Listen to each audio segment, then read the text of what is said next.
Today, the review of the Sony Xperia X Performance, and I don't think I need a long intro because if you have seen already the X, you know what to expect. So I would kind of say we should already just jump into the design and build quality, because as you can see here, and I'm not quite sure what I should say, what I didn't already do in the X review, because it looks a lot like it. It feels a little bit more chunky and heavy, some premium heft, which is fine, but therefore also feels a little bit more hollow to the back. I'm not quite sure if the X did as well, but this is just something that I've noticed. And it is supposed to have a kind of brushed metal look, which I don't really see on this color, at least. I think other colors have it more obvious, but yeah, it is what it is.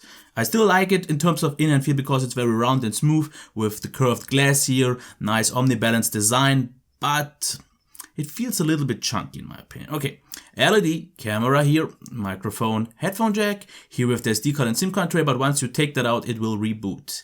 Here we have micro USB along with another microphone, the fingerprint reader and power button that I think works a little bit slower than on the X. It felt for me a little bit more reliable and more responsive, but that could be just my mind playing tricks. Volume rocker still a little bit low, but yeah, it is there and it's still okay.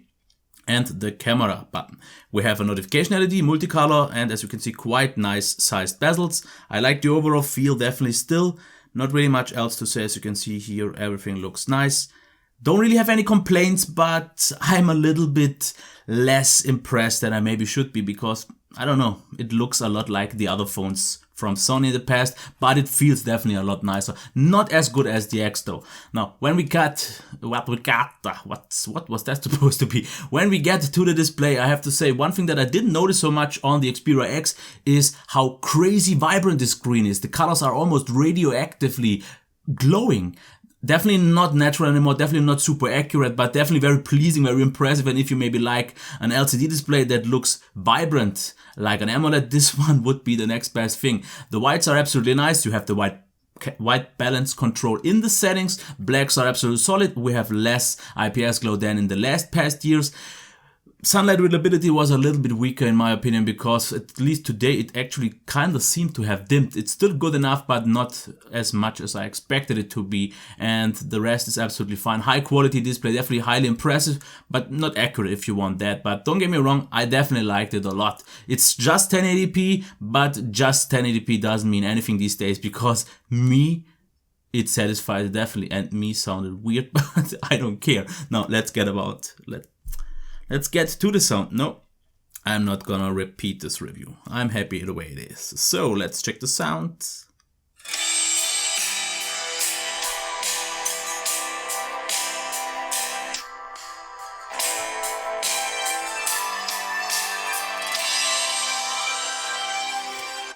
Personally, I have a little bit of a hard time getting excited about this. Yes, it's front-facing stereo speaker, which is absolutely nice, and they sound quite good. But the volume is just not high enough, because what's the best sound good for if I can't hear it? It was okay this time. It was bearable. It was okay, acceptable, fine.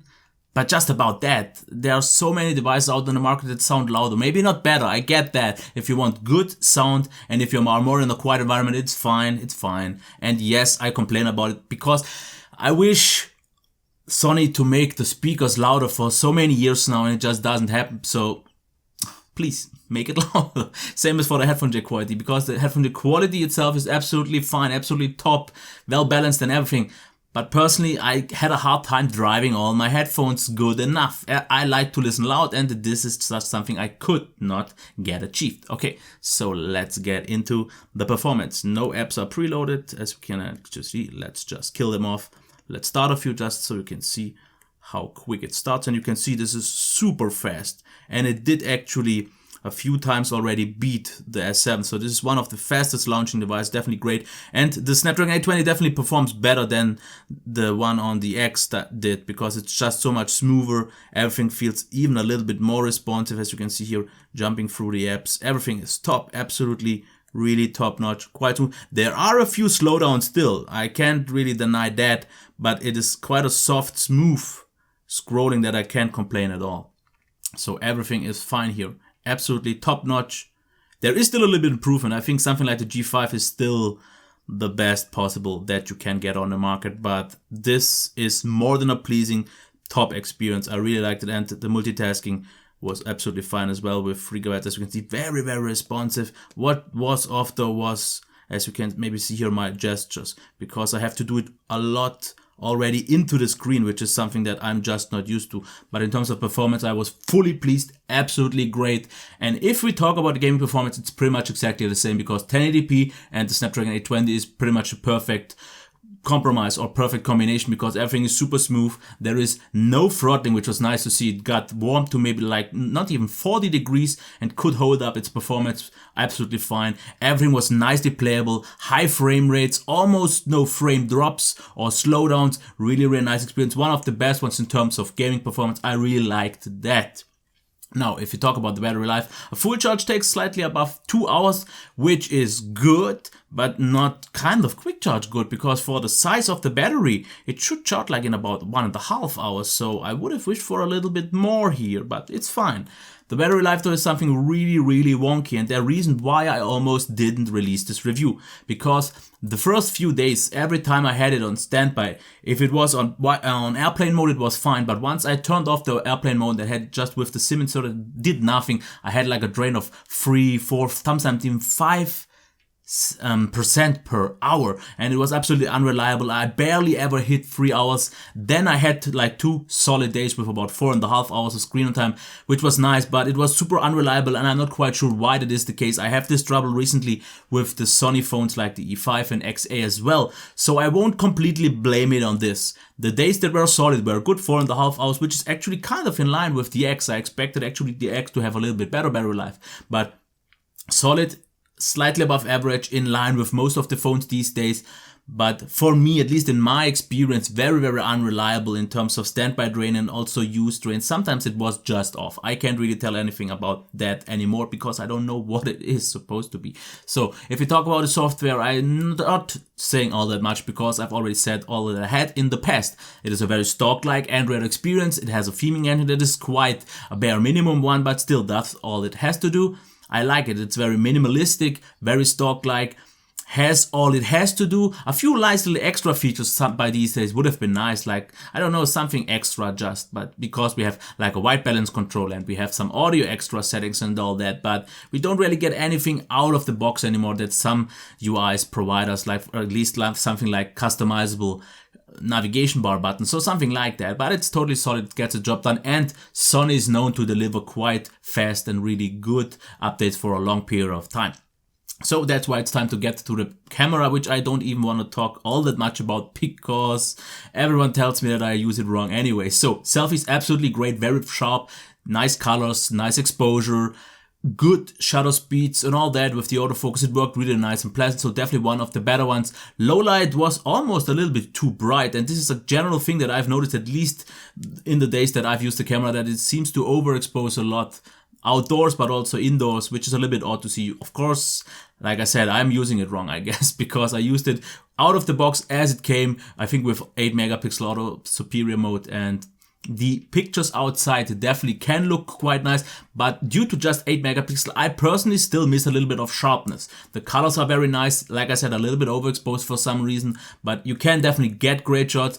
But I guess if you want really flagship level great shots, then you will just need to use the manual mode or just tweak it a little bit, because I wasn't able to get quite the best flagship level out there. But like I said, that's just me, and I still have to say that pictures just need a little bit too much in terms of post-processing. Even though the 820 is definitely faster than the Xperia X was, it's still a little bit too long for me. Now, when we talk about the camera, I have to say 30 frames is absolutely solid. 60 frames per second did still overheat though. And for example, I did my standardized tests. There it crashed like after 17 minutes. But once I went outside today shooting a few pictures and videos, it already crashed at like 2 minutes in a video with 60 frames, since it was a little bit warmer. And this was a more real life test because I did like 50 shots and then I did a video and it overheated it like